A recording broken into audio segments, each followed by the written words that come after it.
The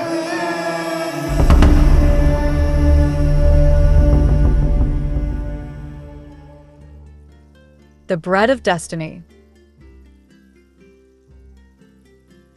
The wind howled through the narrow alleyways of the city, carrying with it the scent of the rain-soaked streets. It was an ordinary evening for the city of Elmsford, a town teeming with secrets hidden beneath its bustling markets, its darkened alleyways, and its cobbled streets. A place where every stone seemed to whisper a tale, and every corner held the shadow of something just out of sight. But tonight, something was different. Tonight, a tale was unfolding, one that would forever alter the lives of those involved. Victor was a man with little to his name. His clothes were ragged, his face weathered by the harshness of the world. His eyes, however, held a quiet strength, a strength that came from having known hunger and suffering. He had learned to survive, not by taking from others, but by giving away whatever he had.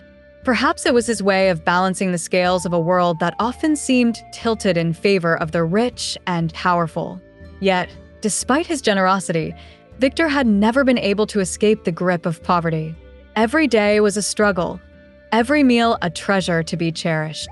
Tonight, as he walked down the dimly lit streets with a single loaf of bread in his hand, he had no idea that his life was about to change forever. He had just come from the market, where he had sold the few trinkets he could find to make a few coins.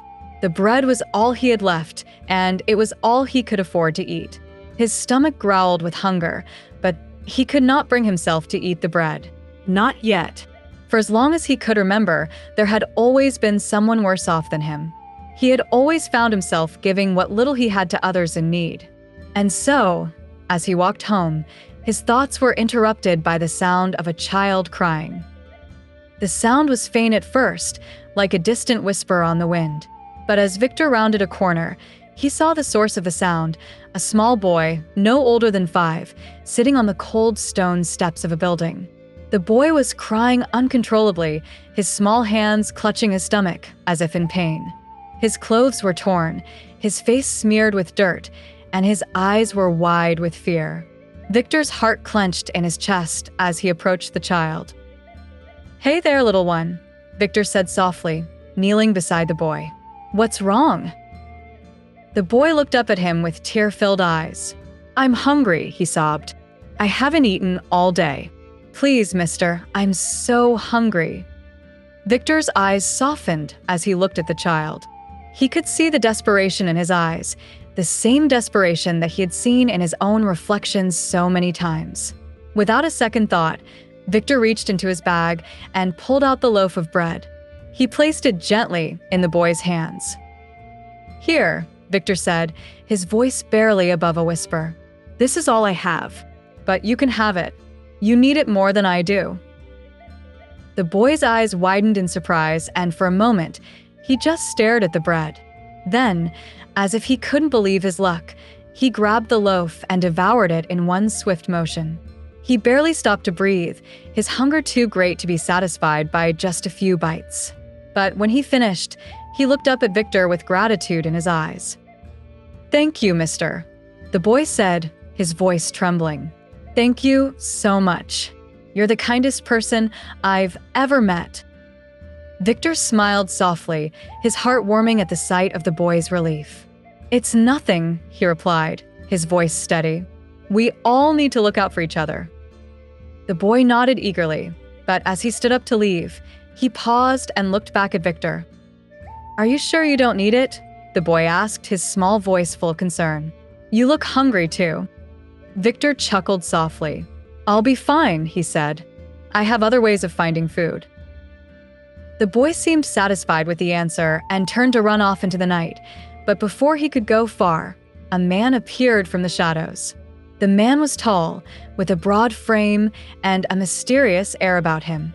His eyes were sharp and calculating, and there was something about the way he moved that made Victor uneasy. But the man approached him with a friendly smile, as if they were old friends. "I saw what you did for that boy," the man said, his voice smooth and deep. "You're a good man, aren't you?" Victor hesitated for a moment before answering. "I try to be," he said. Everyone deserves kindness, even when they don't have much to give. The man nodded approvingly. I admire that. I've been looking for someone just like you. Someone with a good heart who understands the value of generosity. Victor furrowed his brow, unsure of where this conversation was headed. And who are you? The man smiled again, but this time there was something more enigmatic about his expression. My name is Richard, he said. I own a farm just outside of town. It's a small operation, but it has potential. And I'm looking for someone to help me run it. Victor's eyes narrowed in suspicion. Why me? He asked. I don't know anything about farming. Richard's smile deepened, as if he knew something Victor didn't. You don't need to know anything about farming, he said. What I need is someone with integrity. Someone who knows how to treat others with kindness. The farm is in need of someone like you. Victor felt a strange pull in his chest, as if the universe was offering him an opportunity he couldn't refuse. But a part of him remained cautious. What do you expect in return? He asked, his voice guarded. Richard's eyes glinted with an unreadable emotion. I offer you a chance at a better life. A chance to escape the hardships you've known. But there's one thing you must understand, he said, his tone turning serious. This farm, it's not just a place to work. There are secrets here, dark secrets. And if you accept my offer, you must be prepared to face them. Victor felt a chill run down his spine. The man's words hung heavy in the air, and for a moment, he wondered if he had made a mistake by giving away the bread. But despite the unease in his chest, something about Richard's offer intrigued him. I don't know, Victor said slowly. It sounds too good to be true. Richard took a step closer, his gaze never leaving Victor's. Trust me, he said. I can offer you everything you've ever wanted, but you must take a leap of faith. Victor thought for a moment, his mind racing. He had always dreamed of escaping the life he had known, of finding something better, something real. Perhaps this was his chance. But then, he remembered the boy, the way his eyes had lit up when Victor had given him the bread. And he remembered how the boy had thanked him, as if his simple act of kindness had made all the difference in the world. All right, Victor said finally, his voice steady. I'll come with you. But if I find that you're hiding something, if I find that you're lying to me, I will leave. I won't stay in a place where I can't trust the people around me. Richard smiled, his expression full of approval. Good, he said. I like someone who knows what they want. Let's go. As they walked through the winding streets of Elmsford, Victor couldn't shake the feeling that something was watching him. There was a sense of dread that clung to the air, and he couldn't quite place it. But he followed Richard, his curiosity growing stronger with every step. When they reached the farm, it was unlike anything Victor had ever seen. The land stretched out before him, vast and untamed, with dark forests bordering the edges. The farmhouse itself was old, weathered by time and neglect, but there was something captivating about it, something that called to him. The wind whispered through the trees, and the air was thick with the scent of earth and decay. Richard led Victor inside, and the moment he crossed the threshold, he felt a strange energy in the air. It was as if the house itself was alive, its walls pulsing with an unseen force.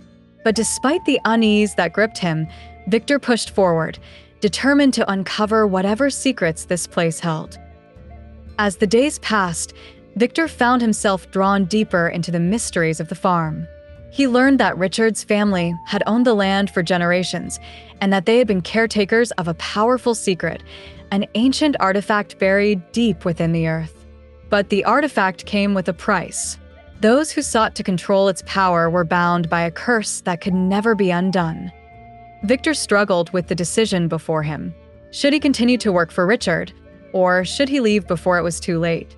But as he spent more time on the farm, he found himself growing closer to Richard and to the land itself. It was as if the farm was calling to him, urging him to stay. And one fateful night, as a full moon bathed the land in its eerie light, Victor uncovered the truth.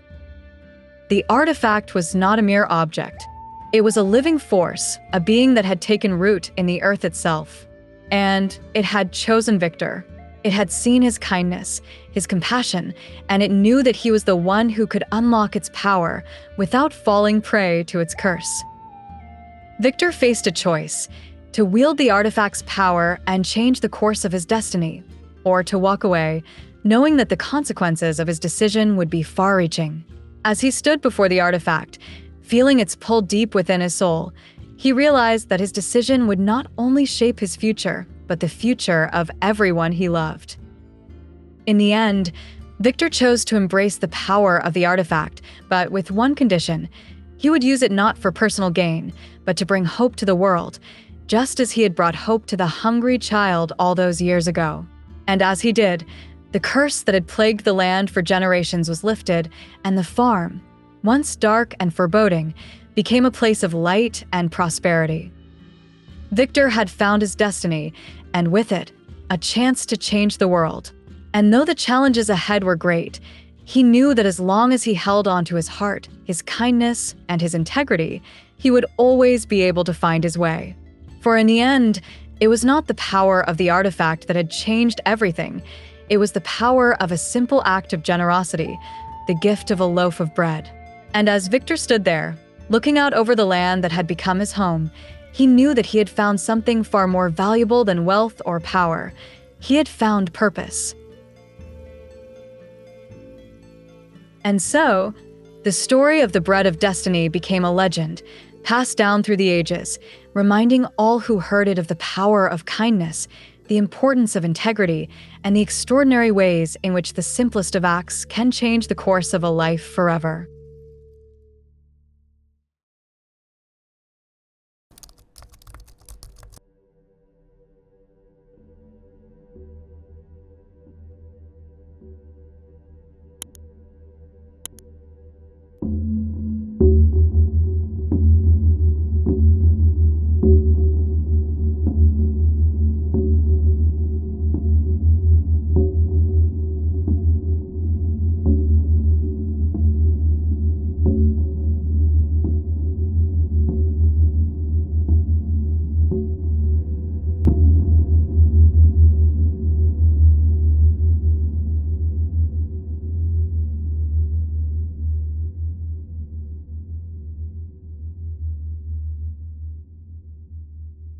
Whispering echoes.